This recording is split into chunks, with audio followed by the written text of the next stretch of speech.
Salve, salve nação roqueira brasileira! Estamos começando mais uma edição do News Rock Blog Microcast. E por que Microcast? Porque é um podcast diferente, feito diretamente pelo WhatsApp. E para você ouvir na sua academia, no metrô, no ônibus, indo para o trabalho, voltando, enfim, qualquer ocasião que você queira ouvir a palavra do rock nacional nos seus ouvidos. E o nosso convidado de hoje dispensa apresentações, né? Baixista da banda Xander, mas já tocou no Dance of Days, Good Intentions, Spuletões, também toca no Sereiene, enfim, se a gente for falar todas as bandas dele, vamos ficar aqui 30 minutos só de introdução. Também tem um restaurante vegan chamado Urban. E também, né, o ícone do Strayed brasileiro. Estamos falando dele, Fausto Oi. Palmas para Fausto Oi.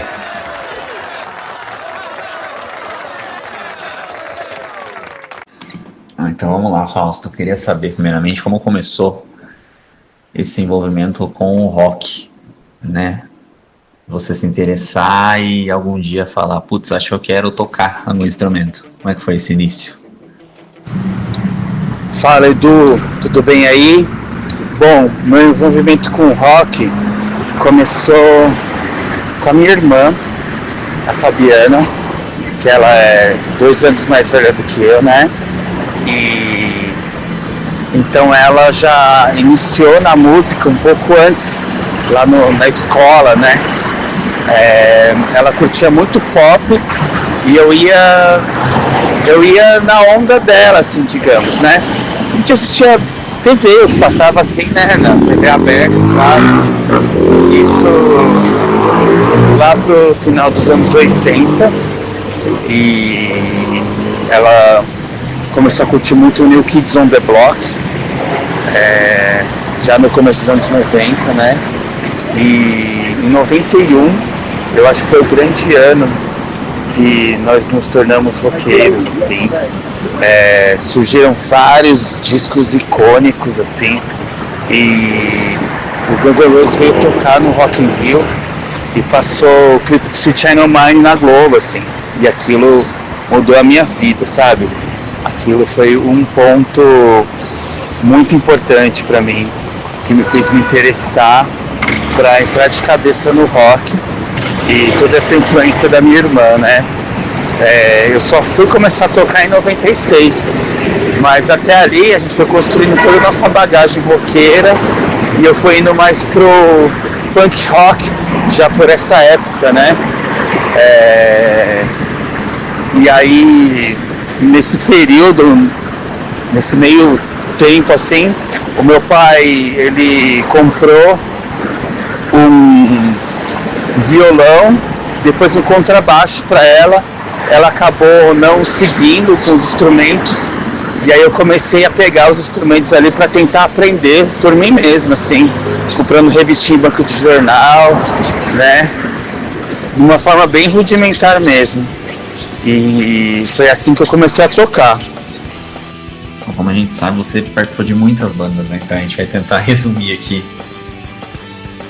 essas trajetórias. Queria que você começasse com as primeiras bandas, então, os Spuletões, né, e o Good Intentions.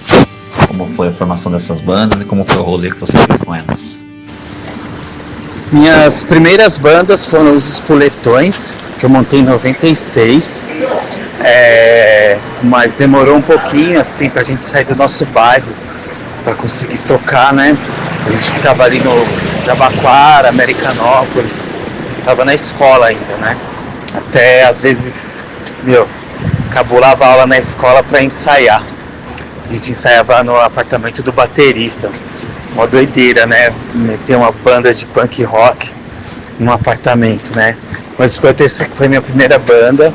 Aí depois eu montei o Low Battery, que já era um hardcore um pouco mais melódico, né? As duas coexistiram. E aí comecei a me interessar mais por hardcore old school, o rolê Strayed e nas verduradas. Aí eu montei o Good Intentions. Então as 3 bandas coexistiram, né? Creio que até 2001. Daí eu acabei ficando só com o Good Intentions, né? E sair das outras, assim, para me dedicar um pouco mais. mas foi um período bem produtivo para mim, fazendo sons com 3 bandas diferentes, mas de um rolê bem parecido, só que conseguindo ali colocar várias coisas que eu gostava, né? E tocar com vários amigos. Esse período foi essencial, né? Um período seminal assim para mim. Mas o Good Intentions foi a banda que eu acabei priorizando nesse momento, assim, porque a gente conseguiu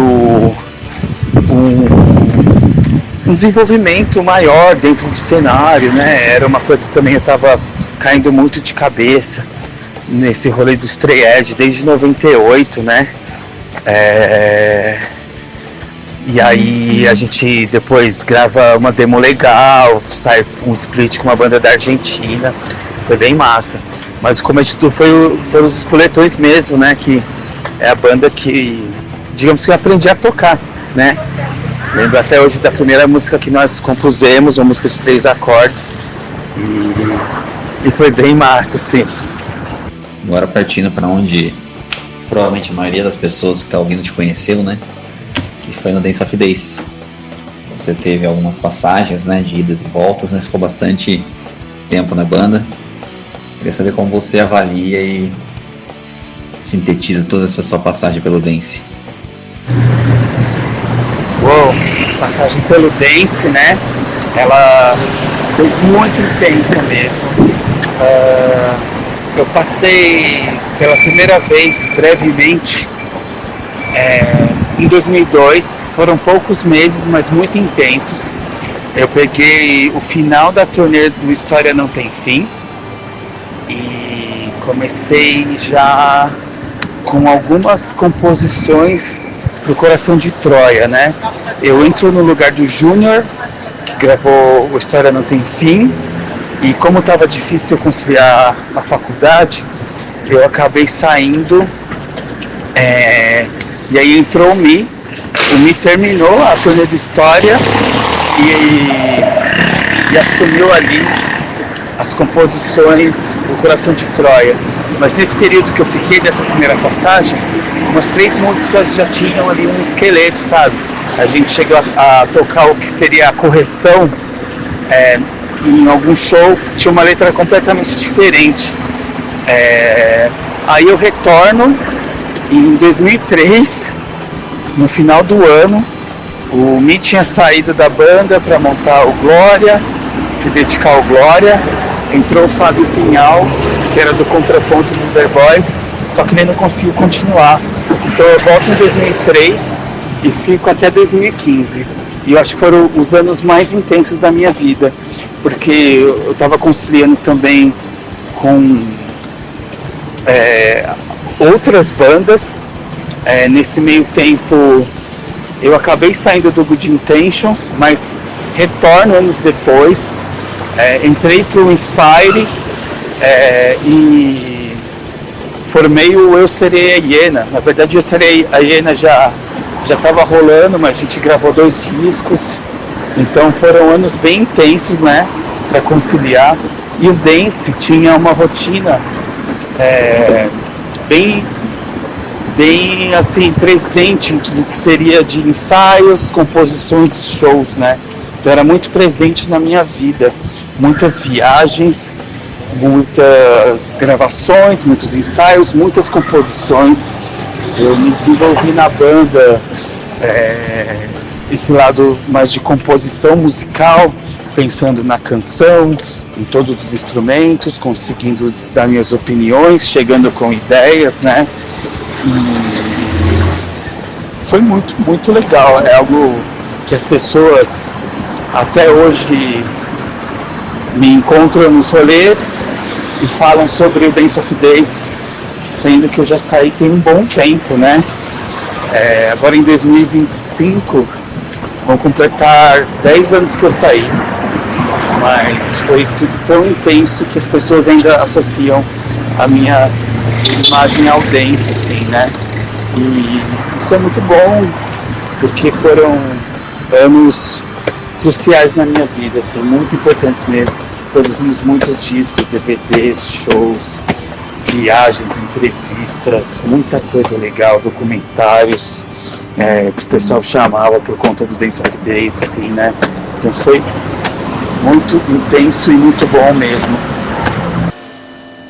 Só passando pelas bandas que estão na bio do Instagram, a gente tem o Radical Karma e o Ouse Morrer, né? O Ouse Morrer tem integrantes do Dance e o Radical Karma tem integrantes do Xander também, né? Projeto que a gente vai falar um pouco mais pra frente. Dá um panorama geral desses dois projetos, como é que é fazer o rolê com essa galera aí.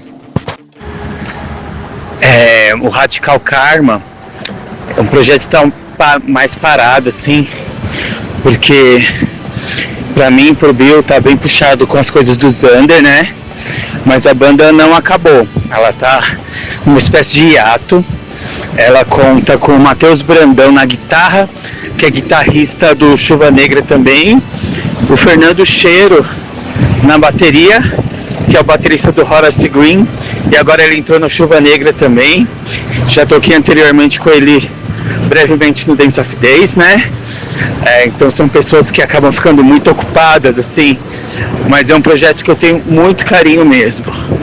O Ouse Morrer é uma banda que eu formei com amigos anos atrás e agora conta com a presença do Bruno Cavalcante na guitarra. Ele entrou há pouco tempo, né? E já estamos compondo músicas novas com ele. O Bruno Oliveira na outra guitarra, que é um amigo de longa data de Carapicuíba. O Thiago de Jesus, que tocou comigo no Direction. Ele cantou em várias bandas de Santos, como Still Strong e Live by the Fist, e ele canta com a gente, né? Eu no baixo e o Samuel Rato, que tocou por muitos anos comigo no Dance of Days. O Ouse Morrer tá produzindo, tá compondo músicas, fazendo shows, né? E tá bem legal mesmo, assim. A gente tem a pretensão de lançar esse ano um split com mais 3 bandas aqui do Brasil. Vai sair em vinil e estamos bem empolgados com isso. E fora isso, a gente está para lançar um single também ainda esse ano, né? Então tem essas novidades aí. O Radical Karma, voltando, né? Tem 4 músicas compostas ali um pouco antes da pandemia. A gente estava vindo num ritmo muito bom, mas a pandemia acabou quebrando totalmente a nossa rotina. Então, quem sabe um dia a gente retoma as atividades, grava essas músicas aí, tá? Mas essa é uma banda que vai ter uma agenda um pouco mais restrita por conta dos compromissos de todo mundo, né? Que toca na banda. Agora falando do Xander, né? Que é uma banda bem importante na cena, que já tem um tempo nativa. Como rolou o convite para entrar na banda? Como está sendo participar dessa gig aí? Bem, o Xander passou por uma baita reestruturação, né? Acabou que só ficou o Bill da formação que estava, e aí entrou a Nico na bateria, o Fox na guitarra e eu no baixo, né? O Bill fez o convite para mim, nós temos para jantar, ele explicou tudo, né? O que tinha acontecido e fez o convite. Eu fiquei muito feliz. E, poxa, é uma banda que eu acompanho desde quando ela surgiu. Já dividi o palco com o Bill muitas vezes, desde a época do Noção de Nada, Deluxe Trio, e com o Xander inclusive. Então, ter essa oportunidade de tocar no Xander, uma banda que já tem um público muito grande, uma relevância na cena, me deixou muito feliz. E a gente está num processo de composição do disco novo, né? E que está sendo bem legal, bem desafiador também, porque é uma continuidade de um trabalho, mas com pessoas novas ali participando, né? E estamos celebrando, fazendo nesse momento, né, os shows finais, comemorando o aniversário do Trilogia Suja de Copacabana, que completou 20 anos no ano passado. nós fizemos alguns shows e a repercussão foi incrível, então muita gente pediu, então novos shows foram marcados, então estamos nesse momento de gravar as pré-produções do disco novo, e em breve a gente entra no estúdio para gravar o disco para valer e fazendo esses shows especiais, né? Então tá sendo bem legal mesmo. Saindo um pouco da música agora, Fausto, falar um pouco do seu restaurante vegano, que é o Urban, né? Fica na Água Branca. Como surgiu o projeto, como ele saiu do papel até se tornar um restaurante, e como é que está atualmente o empreendimento. Apresentar um pouco para as pessoas também conhecerem, né? Edu, o Urban nasceu numa ideia em conjunto do André Vielandi, da Marisa Ville. Marisa é minha esposa. O André tocou comigo por muitos anos no Good Intentions, né? Então a gente se conhece há muitos anos. Ele é nosso padrinho de casamento, inclusive. E nós montamos o restaurante no início de 2019. Essa ideia já tinha vindo de um tempo antes, né? Mas na primeira vez que pensamos, o André não pôde. E aí quando ele conseguiu fazer, né? O André é chefe de cozinha desde 2006, chefe de cozinha vegano, né? Quando ele conseguiu encabeçar essa parte, né, porque por ele ser o chefe, né, de cozinha, para dar andamento, né, eu saí da Galeria do Rock, da loja 255, onde eu trabalhei por quase 18 anos, e nós montamos o restaurante, né. O nome Urban vem de um conceito de urbano. A gente nasceu em São Paulo, né, e então sempre vivemos e respiramos essa cidade. Então estávamos também inseridos no vegetarianismo, veganismo, né? Eu sou vegan desde dezembro de 98, o André mais ou menos por essa época, a Marisa era vegetariana por um bom tempo, depois se tornou vegana, né? E então tiramos isso do papel. É um restaurante que abre todos os dias, de domingo a domingo, incluindo feriados, para o almoço, né? E sempre temos 2 opções de pratos no cardápio, então um cardápio bem enxuto, né? Sempre utilizando ingredientes sazonais, ingredientes disponíveis, né? Na época do ano, no dia, na semana, né? E é um projeto muito legal, é o meu trabalho principal, né? Do André também, da Marisa não, ela é cientista social e ela trabalha numa ONG, mas ela está sempre ali presente. A ONG, inclusive, é em cima do restaurante, ela está sempre presente, dando ideias, fazendo a administração macro, e eu estou ali no dia a dia, no atendimento, na administração do dia a dia, e o André na parte da cozinha, né? E, poxa, a gente já tem uma clientela bem legal, trabalham várias pessoas conosco, é um ambiente que a gente gosta bastante. Tá, fica em São Paulo, capital, próximo ao metrô Barra Funda, próximo à Avenida Sumaré, Avenida Francisco Matarazzo, né? Ali perto da Audi, onde rolam vários shows. Então é bem massa. Para finalizar, sempre que a gente fala em Fausto, primeiro você pensa em baixo, em sofridez, depois automaticamente em Strayed. Você que é um dos grandes ícones, né, da cultura Strayed no Brasil. Como começou o seu adentrar na cultura Strayed, como é viver no mundo do rock, né? Sendo Strayed, que querendo não é uma exceção da regra, né? E qual o toque você daria para quem quer ingressar no mundo Strayed? O Edu, respondendo a última pergunta, então, primeiro não me vejo como ícone de nada, mas estou no rolê já tem um tempo, né? E às vezes até quando encontro uma galera que me influenciou, que é de antes, né? Ainda me sinto um cara novo ali, mas a maior parte da minha vida eu já levo nesse estilo, né? E com isso Strayed, no primeiro contato, acho que foi lá para 95, 96, quando o Shelter fazia muito sucesso, né, com a música Here We Go, que tocava nas rádios, na MTV, E acho que foi meu primeiro contato com isso, sabe? Sabia que eles eram os caras do hardcore, vegetariano, não usavam drogas, né? E inicialmente veio pra mim aquela primeira ligação com o Hare Krishna que eles seguiam, né? Mas o Stray Edge não tem uma ligação nenhuma religiosa, assim, né? Na verdade, a maioria das pessoas não acreditam em nenhum Deus, nenhuma divindade, né? Mas ali, no caso deles, né? Eles seguiam, né? Alguns membros continuam até hoje. E aquilo me fez, esse estilo de vida, né? Eu me identifiquei super, assim.